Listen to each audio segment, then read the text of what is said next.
Welcome back to Precalculus. Today we're talking vectors. You've probably seen a little bit of this, maybe in a physics class somewhere, but a key thing about vectors is they have two components. They're two, we're going to say two parts. They have magnitude and they have direction. And actually we're going to talk about components later. So, for example, this could be a vector. In physics, we often talk about vectors as forces. So let's say we have something originating here and heading up and to the right. And it has a magnitude of 5. And the direction could be described as this 40 degrees angle of elevation, or north of east, or something like that. So the two parts of it, though, are magnitude 5, direction 40 degrees. So that's what I mean when I say magnitude and direction. They can also be written in component form. I'll say that here. Also be written in component form. So that's what we're going to talk about next. So we say component form. That is saying instead of 5, like in this example here, the magnitude is 5, something like 5 Newton force, and the direction it's going is 40 degrees. Well, if I want to do components, I'm saying tell me the x direction and tell me the y direction. For example, let's say there is something that has an initial point at 2, -5, and then it has a terminal point. Terminate means to end, so the terminal point, let's say, is at -6, -20. And then if you were to use a vector to describe that movement from here to there, you'd see that you had to go you had to move 8 left, right? 8 to the left to get from 2 to -6. How do you do that? You subtract 8, right? Really what it's asking is this: 2 plus what equals -6? And we are saying -8. And then you need to move 15 down, right? And the way we got that is by saying you're at -5 and you want to get to -20. So you had to do -15 more. So in other words, -5 plus something equals -20, and that something is -15. So the way we write this vector is we write -8, because left is negative. We write a -15. We put a comma between them, and we don't put parentheses. We're going to put what I call the pointy brackets, or that looks like the less than and the greater than sign, kind of. And that would be the component form of this vector described here. Okay? That's the basic idea of that. I'm just going to run through a lot of basics, getting through some things here. We need to talk about an idea of scalar multiplication. Scalar multiplication. So say you have a vector -4, 1, and you're going to multiply it by 2. You can just put a 2 out front. And probably no shock to you, this is going to end up being -8, 2. When you multiply a vector by a scalar like this, greater than 1, or its absolute value is bigger than 1, its magnitude is going to increase. Let's try another. What if we had the vector 10, -7? We multiply by -5. That's going to be negative 50, positive 35. That's scalar multiplication, not much to it. You're going to see many different ways of labeling vectors. Our textbook uses a bold typeface, which we don't really write in bold, so we'll have to get around that. But usually we're going to use the letters, U, V, and W to describe vectors. Those are our favorites, although we won't necessarily only use those. Occasionally you'll also see something like this on top. Like it's an arrow with only the one end of the arrowhead filled in, so maybe the vector V is this. And that again would be saying that you're going to right and 5 up. 2 right and 5 up. Because they're both positive. So the first number is always your right left movement, second number is your up down. Just like coordinate pairs, right? Cartesian coordinates. Or occasionally you might see something like this. You're given a point A is at 5, 6. You're given a point B is at 6, 8. And you could describe this vector as the vector AB with that arrow with kind of half of it filled in. And what would it take to get from 5, 6 to 6, 8? 1, 2. That would be the vector. So we're just kind of flying through some basics here. Let's talk about adding vectors. The beginning of this is just a lot of introduction here. Well, there's 2 ways to add vectors. And by the end of this, you're going to think one way is kind of silly, but you'll see for a reason for it later. The most basic way would be this. Let's say we have the vectors, by the way, 5, 2, and 3, 4. Notice I'm not writing anything on top of my U or V, like that half arrow. I'm not usually going to, but I'm just telling you that occasionally you'll see others do it. So what would U plus V be? Well, guess what? U plus V, so you could write it this way, right? The actual vectors. Your guess is probably right. You add the x's, you add the y's. That is U plus V. Not bad. How else could you do it? You could call this kind of an arithmetic section, or arithmetic method. And there's also a graphical method. And yes, arithmetic one is obviously preferred. The graphic method would look like this. Let's mix up the color here. So say you're starting at 0, 0, and you go 5 to the right, 1, 2, 3, 4, 5, and 2 up. There you are, right?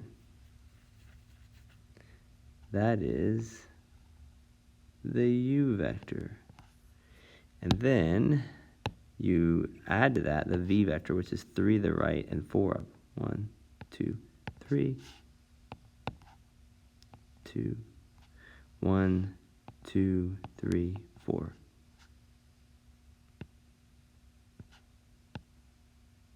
There's the V vector. And the resultant, which we call the sum vector, would be right here. That's U plus V. So what is it going to be? It's going to be 1, 2, 4, 5, 6, 7, 8, right? 1, 2, 3, 4, 5, 6. So there we go. U plus V equals 8, 6. And it seems like we could just add them this way every time, but there are going to be cases where we have unknowns and we're going to want to make sure we know how to draw them graphically. This technique here, we drew it graphically. Sometimes it's called adding them head to tail. Okay, another thing I need to talk about is magnitude. I mentioned this a moment ago. Vectors have magnitude and direction. what is the magnitude of this vector up here?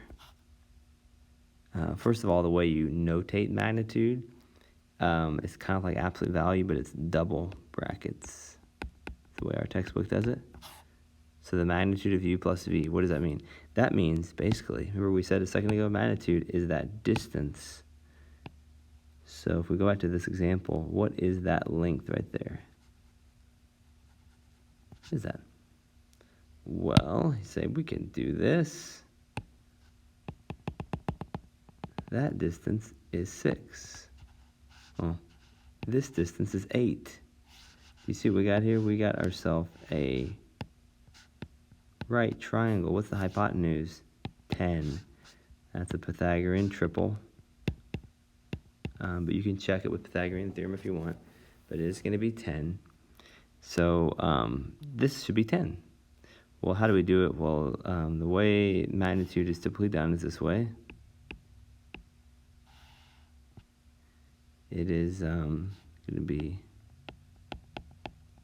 and that will indeed be 10. So magnitude is essentially, let's do a formula here. Let's say we have a vector u, which is x1, y1. The magnitude is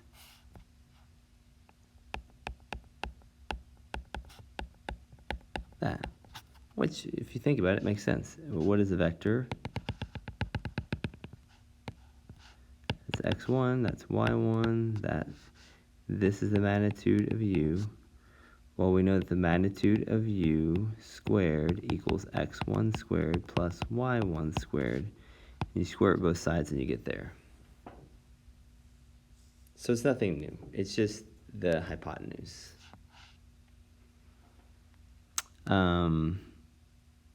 Okay. So in our last problem, yeah, it was 10. Pythagorean triple. Let's talk unit vectors. 2 more items, and then we'll wrap this video up. And next one, we actually get to do more interesting problems. This one is more just introducing the topics. There's the idea of a unit vector.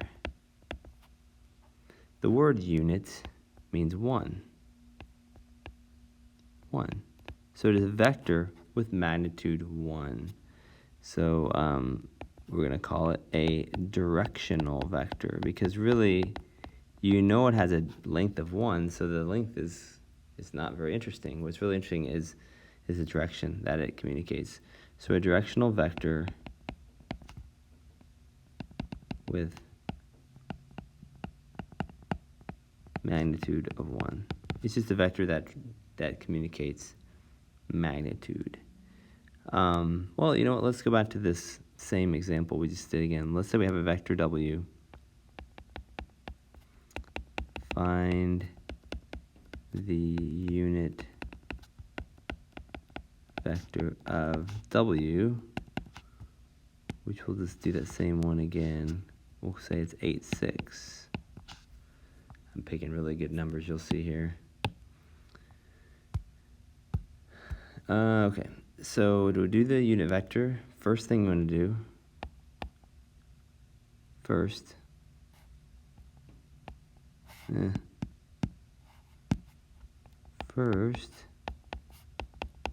find its magnitude. Now later we're going to find to do a lot of these steps at once. But the magnitude of w, we've already done it. It's 10. Second, you're going to multiply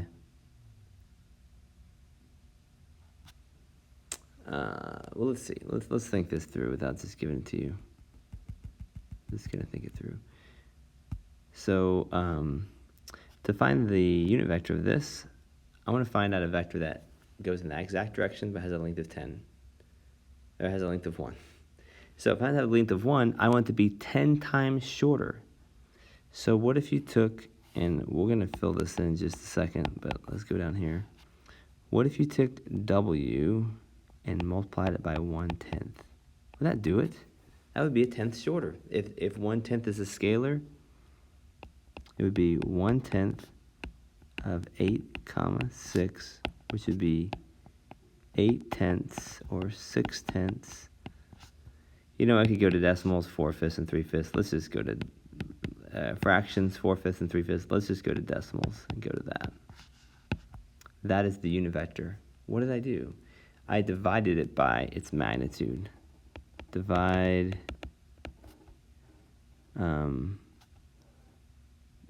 the original vector by its magnitude.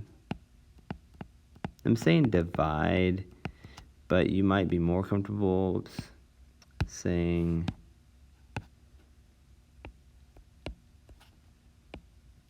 multiply by the inverse. That's kind of what I did, right? I multiplied by 1/10. So to divide by 10, same thing as multiplying by 1/10. So that's the unit vector. And if you want a formula, which I never remember this formula, but it makes sense if you think about it. Unit vector is always the original vector divided by its magnitude, or multiplied by the reciprocal of its magnitude. That's what we just did. We took W up here, and we divided it by the reciprocal of its magnitude. So for now on, you can do that all in one step. Let's do one that's not quite as nice, maybe.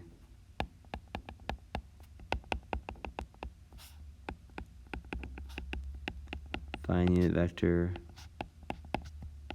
of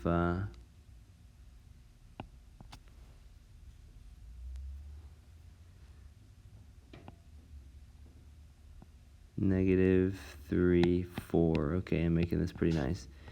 So you could take -3, 4 and multiply it by the reciprocal of its magnitude. So you could even set it up this way if you want. Just do it all in one step. Well, that becomes 5. Check that if you want. 3 squared plus 4 squared. I guess it was -3.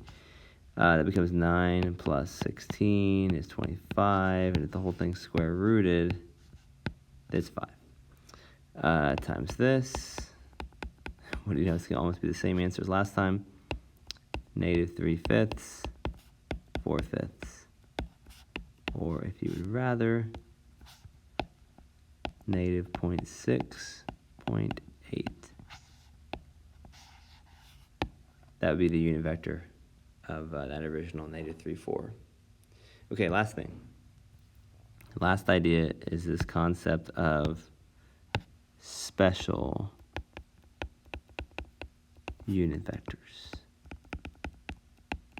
And once you get the hang of this, you won't even have to think about it. This should be quick. There is a horizontal unit vector.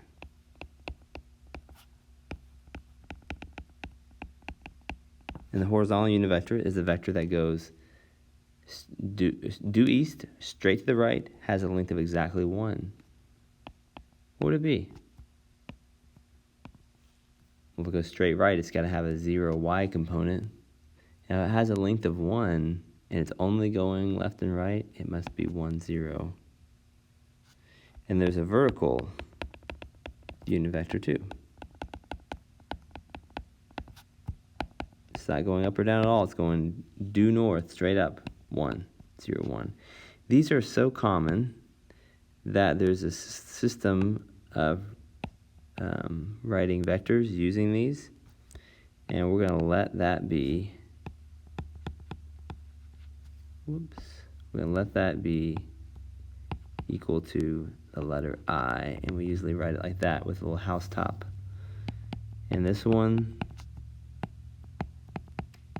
we're going to let it be the next letter, J, like that, with a little house top. So, what we can do from now on,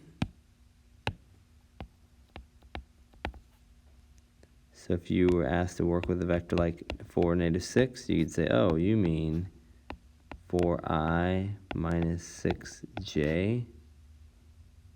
That's it. Okay, you want a little justification.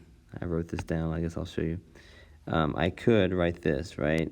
This is the same thing as 4, 0 plus 0, negative 6. This is the same thing as 4, 1, 0 plus 6, 0, negative 1. This is the same thing as 4I. You know, let's do this instead.